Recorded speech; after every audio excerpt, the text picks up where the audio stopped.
Sabihin radyo. Hi, Bangga! Hi, Bangga! Hi, Bangga! Hi, Bangga! Sabihin mo.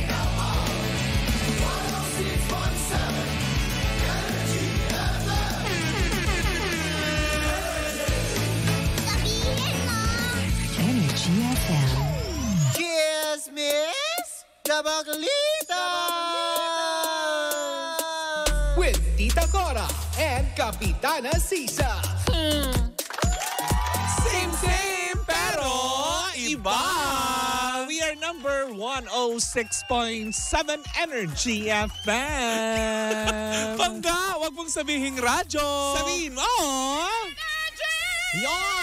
Sa magandang at happy Friday pa rin po sa inyong lahat. At syempre sa mga kabubukas pa lamang na kanilang mga radyo. Aha. Ako po si Kapitana Sisa. At ako naman po ang inyong Tita Cora. At eto pa rin ang Baklita sa Woo Woo Woo! Hi po sa inyong lahat sa mga nanonood via our Facebook Live, our team replays on YouTube, and Yes. syempre sa mga nanonood on TikTok. Hello po sa inyong lahat.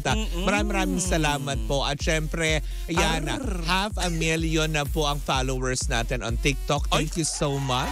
Grabe naman. Oo, thank you so much, TikTok world. Ayan. And i-follow nyo din yung group ng Baklitas. Tama, on Facebook. Hanapin nyo lang po. Baklitas Team Replay. Yun. Maging member kayo, makichismis sa mga pinagbabalbalan ng mga bakla. Anong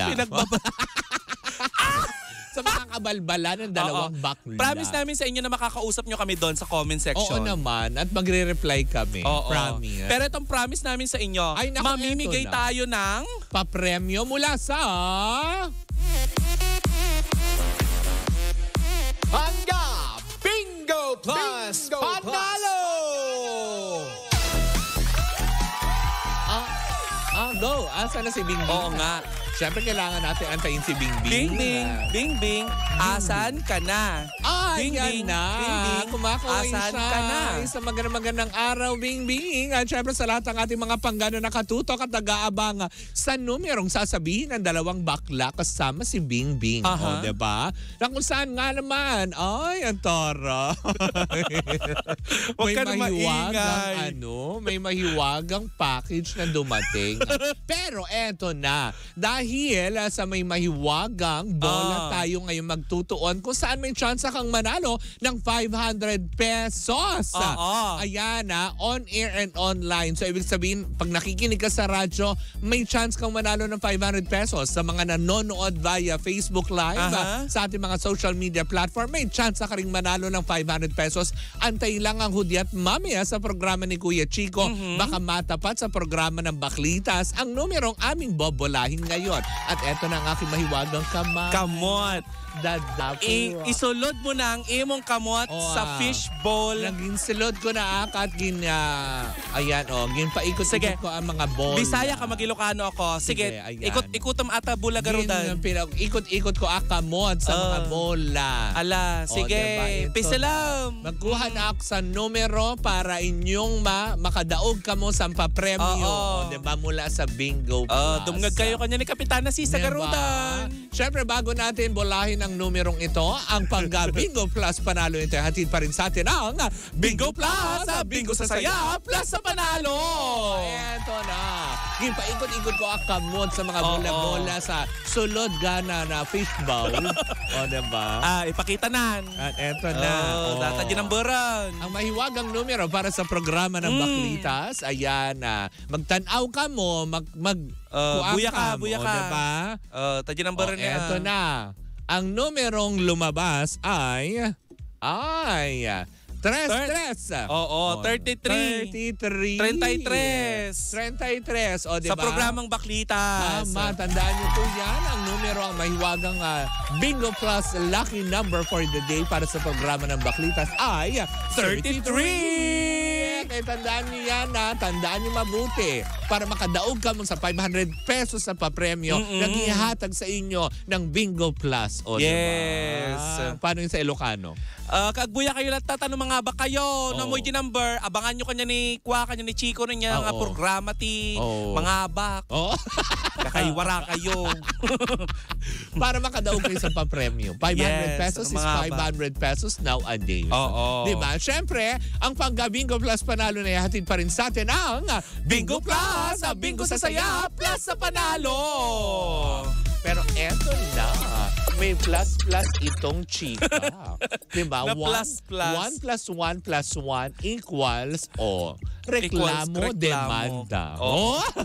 Ay, Mare, itong ilalatag nating kwento Correct, sige. ay talaga namang nitong mga nakaraang buwan, kitang-kita natin sa mga comment section, sa mga posts, na marami nga ang nagsha-shoutout na sana daw ay mangyari ito. Pero tayo, Na bilang idemanda nasa sila. media tayo, Oo. ayaw natin mangyari ito dahil mga Correct. kapatid natin to sa media. Correct. Tsaka siguro naman trabaho lang din naman nila yung kanyang ginagawa. Yes. Ngayon, Mare, eto na ang chika for today's video. Correct. At syempre habang nakatutok sa atin si Arnel Bascara. Oo. Diba? Hi kapatid. Ay naku Mare, itong chika kong ito, alam mo ba? Naku Mare, hindi ito magugustuhan. Nakalin. Ay nako, na mga babatiin ko din. Sige go. Sige lang, pasadahan ko lang itong mga pagbati na to Mare bago tayo dumire-diretso. Gora. Eto si Gracie ng Bahrain. Ay, Ayan, nanonood hello sa po sa atin. inyo. Si Clevis de Borja, June Vic Mahinay, Ray, si Apple RV Tiongson, siya yung nagpadala sa akin ngayon. Hi ma'am, thank you yan. po. Tatay Deo at Tatay Leo ng New York. Marvin Mat Atienza. Si Doc Gors. Ayan, Doc Gors pala. Si Doc Gors. Hi po. Ayan, si Sea Salt Pie, si Patty Bao, at eto Mare, si Barangay Secretary Valerie Nanasca ng Barangay 447, Sampaloc, Manila. Nakatutok silang lahat ngayon sa atin. Ay, at si Ate Alicia Balatbat na nagsasabing wala daw tayo sa Facebook. Tama ba yun? Ay, bakit wala tayo Baby sa Facebook? Toby. Ayan, wala tayo sa Facebook. Sabi ni Ate Alicia, wala daw yung part Ayan. 2. Pero eto na ang Anyways, chika for today's Gora. video. Ayan. Mare, ang nakakaloka dito, What? si OA naman. Teka lang, nawala yung screen Oo, ko. diba? Sa haba ng mga binate. Oo Hello nga. sa mga team replays ba yan? Oo, mga team replays Hi natin po sa yan. inyong lahat. Yes. Mahal namin Karamihan kayo. sa kanila sa TikTok, Mare. Ay, hello po. Oo. Hi. Thank you for watching, guys. Diba sabi ko naman sa inyo, babatiin ko kayo eh. Tama. Oo. Gora, anong Eto chika? Mare, naghain ng tatlong magkakahiwalay na criminal case. Oh my gosh. Hindi ng sinaing na isda ang Ay. hinain ni Bea Alonso. Kompleto. Yes, May kundi- kanin. Oo. May panghimagas at main course. Diba? Kompleto, sabi mo eh. Iba yung si Bea Sorry po. O ano? Ayun na nga Mare, na magkakahiwalay na criminal case Oh my for gosh. cyber libel. Oo. Itong si Bea Bunda sa Quezon City Prosecutor Bea Office. Bunda. Bea Bea Alonso. Sino yun? Sino Ay, sorry siya? po. Tito Boy, no, Oo. we love you. Bea Alonso. Oo. Laban sa showbiz columnist Mare at Oo. online host Oo. na si Nanay Christopher Min at si Papa OG Diaz. Oh my gosh. Kasama ang kanilang mga co-host sa kanilang mga online program. Oh my gosh, ang dami nun. Yes. Di Mare, kasi tatlo sila ulit.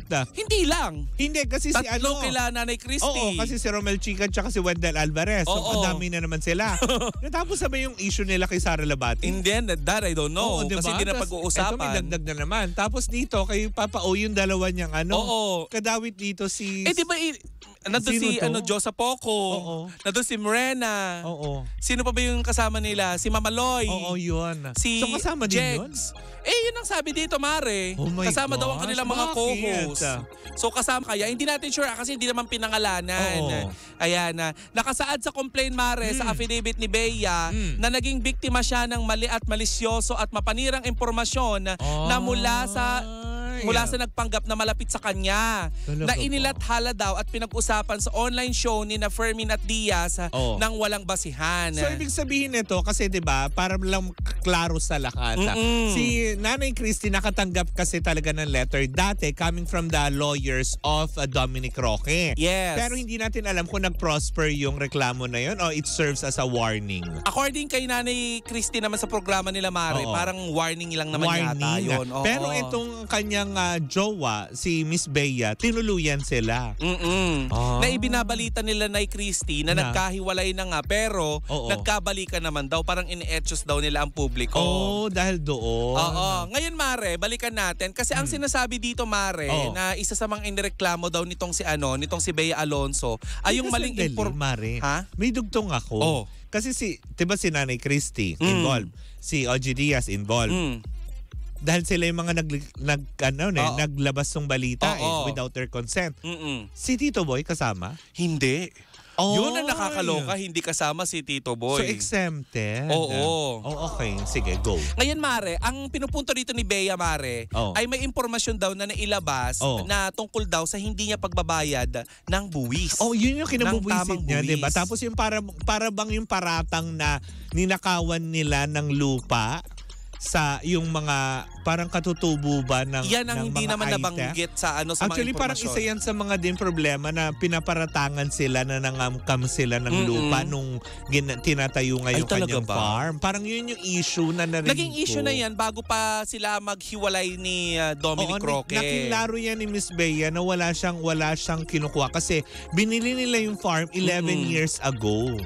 Diba? So parang wala siyang kinakamkam, wala siyang ano. Yun yata yung iba sa mga kasama pa doon. Hindi pa natin alam kasi hindi pa tayo nakakakuha ng kopya ng summon. Yes, Mare, kasama niya na nag-file ng kaso ang kanyang attorney si Attorney Joey Garcia at ang kanyang manager. Si Shirley Kwan. Yes. Diba for the longest, Madam Shirley. For the longest time hindi natin naririnig si Madam Shirley na nagsasalita sa mga issue na yan. Yun nga nakakatakot, Mare. Yung hindi nagko-comment si Madam Shirley.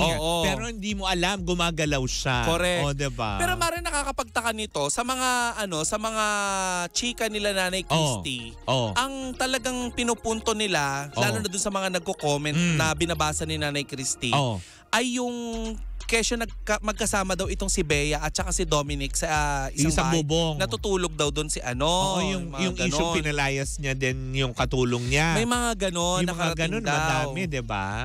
Tungkol pa doon sa driver na hindi na ano ba yun yung may issue doon sa driver na parang hindi ba pinakain? Hindi, parang yata Mare, parang pag may nasisira parang pinababayaran yung mga ganon. Tapos hindi yata pinapalabas yung mga Yaya Midel. May mga malupit siya sa mga Yaya yung mga ganon. Pero hindi natin sure kung kasama yun dun sa nilalaman ng ikinaso ni Bea. Pero ang doon... Talagang to the point, no? Siguro piko na si Bea. Nagtimpi siguro. Hindi. For sure then, with the blessing din ng kanyang manager, diba? Ano nang gagawin natin? Ay, buti na lang pala, no? Medyo nakipagbati ka agad sa kanya si Nanay Lolit. Correct. Dahil kung hindi, kasama din siya dyan sa may love letter. Pero bakit kay Nanay Lolit hindi siya hindi siya napikon? Hindi kasi ang bakbakan dyan ni Nanay Lolit. Si Shirley Kwan mismo. So sila nagbabalitaktakan, hindi si Bea itself. At saka Mari, walang chika itong sila itong si Nanay Lolit na tungkol sa mga buwis. 'Di ba? Wala. Ang atake ni Nanay Lolit ay tungkol sa Hagardo daw si Bea. Yung mga matanda na daw si Bea Alonso. Yung mga ganong aspeto. Na kaya nga 'di ba nung time na yun na pumutok yung issue na magdedemandahan, lalo pat yung first warning pa lang from Dominic Roque. 'Di ba may advice si Nanay Lolit kay Nay Christina? Pag sinabi mo, panindigan mo. 'Di ba yung mga ganong aspeto? Pag nagkamali, humingi ka ng tawad. Parang daw yung ginawa niya kay Bea. Alam naman niyang mali yung ginawa niya, kaya nga personal din siya nag-sorry talaga kay Bea. 'Di ba? Mare, kanina sa unang balita natin, marami ang nagbubunyi na itong si Bong Navarro ay na-absuelto. Pero Mare, kapag tinignan mo ang mga comment section tungkol dun sa sa mga inilabas na balita na mga kapatid natin sa media, lalo na kay Nelson Canlas na naglabas din ng kanyang ng kanyang ng kanyang balita na ito, dahil nandun siya nung nag-file. Diba kasama niya? Makikita mo sa comment section na marami ang natutuwa, Mare. Yun ang nakakalungkot kasi marami ang natutuwa na kinasuhan na finally nitong si Bea Alonso, itong si Nanay Christy at itong si Papa OG Diaz. Ako naman, hindi ako naniniwala na, alam mo yun, ganun katindi yung galit ni Miss Bea dito sa mga taong involved. Naniniwala ako that Bea Alonso is a very good person, kind-hearted person, God-fearing person, diba? Alam mo yun, siguro ang iniintay lang sa poder ni Bea is simple sorry. Pero sincerong pag-a-apologize siguro alam mo, maayos yan eh. Nararamdaman ko. Pero maaaring nakakapagtaka kapag kasi nakikita din natin, napapanood natin, Oo. minsan may nagsisend sa atin, Oo. na nababanggit ni Nanay Christy na nagkikita sila or Oo. nakakausap nila si Mami Mary Ann, Oo. na ina ni Miss Bea Alonso. Oo. So, ano bang indikasyon ba to na hindi magkasundo yung mag-ina? Hindi naman siguro kasi ayan, ibang topic na naman yan, Mm-mm. 'di ba? Kasi we're talking about the case naman Oo. sa sinampa niya dahil nga sa mga malisyosong balita. Maybe alam mo yon, yung regarding no sa nanay niya, wag tayo munang pumunta dun sa mga usapin ay lalo pat sa mga netizen na nagko-comment, no? Kasi wala naman din tayong alam kasi maaring magkakaibigan niya mga yan. Oo. Pero alam mo yon, syempre yung artista iba pa din. Kasi Correct. kung talagang magkaibigan at nagkikita si Nanay Chris at yung nanay niya, bakit nila kailangan gawing pulutan lagi sa mga programa nila yung anak niya? 'Di ba? Pwede naman sabihin ng nanay niya, "Uy, pwede ba tigilan niyo naman muna yung anak ko? Uy, baka naman pwedeng alam mo yung protektahan niyo yung anak ko." Yung mga ganung aspeto. Kung Ayan, naniniwala ako na may friendship Ang sila. daming mga comment dito, Mare, may mga pagsabi pa sila na dapat lang talagang patahimikan yan si Christopher Min. Grabe naman. Salot sa lipunan niyang babae na yan. Oy. Mga ganun ang mga nababasa natin. Ayan, pangalanan mo Online. para hindi naman sabihin na sa'yo galing yan, sinungaling ka. Ayan nagbabasa lang. Si Alin sa may patunay, meron. Henry Lacdao. Yung comment mo, binasa ko. Alis baka Kasi- sabihin kasi na, kunyari may sabi-sabi, Oo. pero totoo. Diba? Sa'yo nang galing Sa'yo yan. nang galing yan. Sinungaling kang matanda ka. Ganon. May ganyan. Bago tayo masabihan. Oo. Di ba yung mga ganong Di ba, Mime? aspeto? Pero, yun nga, gaya na sabi ko, ulitin ko lang din, hindi ba? Alam mo, feeling ko, kaya naman tong maayos eh. Siguro deserves as a warning. Hindi naman talaga totally na sinabing, hindi kayo kakasuhan ko, kayo kailangan. Kasi dadaan pa yan sa sa pag-uusap ulit eh. Oo. Diba? Hindi Pero naman yan alam mo- katulad doon kay Annabel Rama na nagharap sila bardagulan. na agad. Na tipong, Bardagulan sila. Closed door meeting. Oo, Tas, pero nagbardagulan. Sinungaling ka, kinemerot, Oo. barurot. Keme. Paglabas, Oo. Diyos ko, nagpupuyo sa galit. Oo. Wala naman sigurong ganon. Pero Mare, eto nakakaloka. Oo. Naglabas na din ng pahayag itong si Papa O. Oo, ano sabi? Na sinabi niya na hanggang sa huli, Oo. gusto pa rin niya na si Bea Alonso at saka si Dominic Roque ay magkatuluyan. Kasi kung matatandaan natin, Mare, unang lumabas itong balita na ito Oo. kay Papa O, pero hindi niya kinumpirma. Oo. Ay nagkumpirma si Tito Boy. Oo. Pero sa kanya nang galing yung unang nag-leak. Oo, na hiwalay na nga itong si Bea Alonso At at, saka Dominic si Dominic Roque. Roque. Oo. Pero sinabi naman niya noon na hindi daw confirm. Oo, diba? Ayan, hinihintay noon na umamin itong si Bea Oo. at saka itong si Dominic Roque. Na kinonfirm nga ni Tito Boy na Oo. ikinasama ng loob din ni Bea. Oo, na feeling ko parang balibalita din dati na ikinasama din ng loob Oo. nitong si Tito Boy nung Oo. naglabas ng pahayag itong si Si Bea Alonso. Di ba yung mga ganong aspeto? Mm-mm. Siguro lang Pati na kaya si Tito Boy at saka si Bea? feeling ko naman, it's a small world. Sa Ba't bagay. naman nagkausap naman sila, 'di ba? Syempre pag mga taong sibilisado ka, intelihente ka, 'di ba? Makakaintindi ka at makakatanggap ka ng sinserong, alam mo 'yon, pag-apology kung ikaw ay nagkamali. Humingi At saka ka ng knowing tawad. Tito Boy, Mare, Oo. mapagpatawad ang kanyang puso. Hindi, totoo naman. Tsaka hindi, one of the highest, alam mo yun, respectable, alam mo yun, person in the industry, most especially in the show business, diba? Si Tito Boy. Si Nanay Christy din naman at saka si Papa O, nire-respeto. Oo Yun nga lang, naman. kinasuhan ni Bea Alonso. Correct, diba? Yung mga ganong aspeto. Pero kung saan man nahantong itong pagkakasuhan nila, na feeling ko naman din is maayos to sa, alam mo yung pag-uusap, diba? Nang maayos. Kasi katulad niyan, diba? Yung sa ina ni Sara Labati, hindi naman na natin nabalita kung nag-prosper yun or nagtuloy ba? Oo or nga. na, alam mo yun, nagkaayos na sila through pag-uusap. Diba? Na, so sa mga ganong aspeto, hangad pa rin natin na sana wag na humantong pa sa mga ganong usapin na, diba? Kung pwede naman mag-usap na lang, mag-meet kayo somewhere sa coffee shop. Yes. Tapos, alam mo yun, mag-sorry kung kailangan, mga ganito. Feeling ko naman din, hindi ganong katigas ang puso naman ni Naku, aabangan natin ni Bea yan. Alonso at ni Madam Shirley, di ba? Oo, lalo na si Dominic Roque, hindi naman napaka ganong ano nun. katigas. Oo, di ba?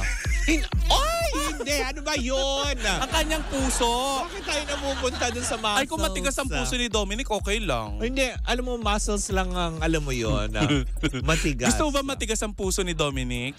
Hindi ako naniniwala kasi alam mo yun, sobrang loving person niya. Talaga? Oo. Although hindi ko pa siya nami-meet, pero the way na yung mga friends niya, 'di ba? Friends din niya yung mga Kapinpin brothers. Which is, Diba? napakasikat at saka mabubuting tao. 'Di ba? Na parang tipong para talaga makapag-isip tayo ng hindi maganda sa kapwa. Pero yun, hangad pa rin natin. Correct. Na sana hindi magtuloy. Tsaka dun sa mga nagko-comment naman din, dun sa mga taong involved, please don't be too harsh on them. 'Di ba? Nakakainis yung bakla Friday na nag-i-English pa. Nakakabwisi. Hindi, huwag tayong maging harsh, Ayan. diba? O, may English pa rin. Ay, huwag tayong huwag niyong barubalin. Ayun. Huwag niyong bardagulin. Oo. Kasi tao pa rin itong mga ito, diba? Kung kami nga, diba, may mga bashers na nagko-comment kayo sa amin, akala niyo hindi namin nababasa yon, diba? Pero kami, pinapang isang tabi na lang din namin. Kasi kung parang you cannot please everyone. Oh, diba? Correct. Ano ba yung English na naman? Kaya nga. Hindi mo mapiplease ang kahit na sino man, diba? So, diba? Natatawa ako. Naku-conscious na yung bakla. Ayaw na mag-English. Ayaw ko na, diba? Anyways. But anyway, good luck to both parties. Good luck din. Ubusan ng pera to. Diba? Pero marami naman na nagsabi. Kung sakali mapupush through tong kasong to, matagal pa ito. Diba? Matagal na usapin aabot, to. Oo, diba? Kasi kailangan papatunayan, may mga ebidensya, may mga ganyan na, diba? Siguro punong-puno yung cellphone ni Bea Alonso ng screenshots, Oo, no? dati pa, ay, eto. Sorry. Dahil napuno yung storage, bumili ng bagong phone. 16 na telepono. Tigwa 1 terabyte lahat. yung mansanas na may kagat. Truth, diba? Pero tatlo Ay, yung naku, kagat. Tatlo yung kagat. Tatlo yung kagat kasi tatlo yung nareklamo. Tatlo ba? Hindi, more than 3. Kasi, More than 3. Kasi oo, kasama kasi yung mga magko-co. co-host eh. Tigilan na natin, baka madamay din tayo. Oo. Huwag niyo po kaming idamay, Miss Bea. Wala binabalita lang po namin. Kami po ay lang, magaan po yung loob ko sa inyo. Oo. Diba? Tumatanggap din po kami ng labada. Lalo na, kung gusto niyo po ako magpitas po ng mga mangga doon sa farm niyo. At Okay saka lang. Miss Bea, malakas po ang kapangyarihan ng nanay ko Friday po ngayon. Hawak na po niya ngayon yung manika. Makukulam pala. Sabi ng nanay ko, siguro murahin ako ng nanay ko pag uwi ko. Sigurado yan. Nanonood si Doña Grace, Oo, diba? Miss Bea, tumatanggap po kami ng Doña Grace, labada. ginawa ka pong mangkukulam ng anak niyo. Dagdagan niyo po 20 pesos, bigay ko kidney ng nanay ko. Anyway, so much to our Chicano na Friday morning, diba? Muli po ako po si Kapitana Sisa. At ako naman po si Tita Cora. And we are still Same pero iba. Patuloy ko yung makinig at tumutok sa number 106.7 Energy FM. Pangga, wag mong sabihing radyo. Sabihin mo! Energy!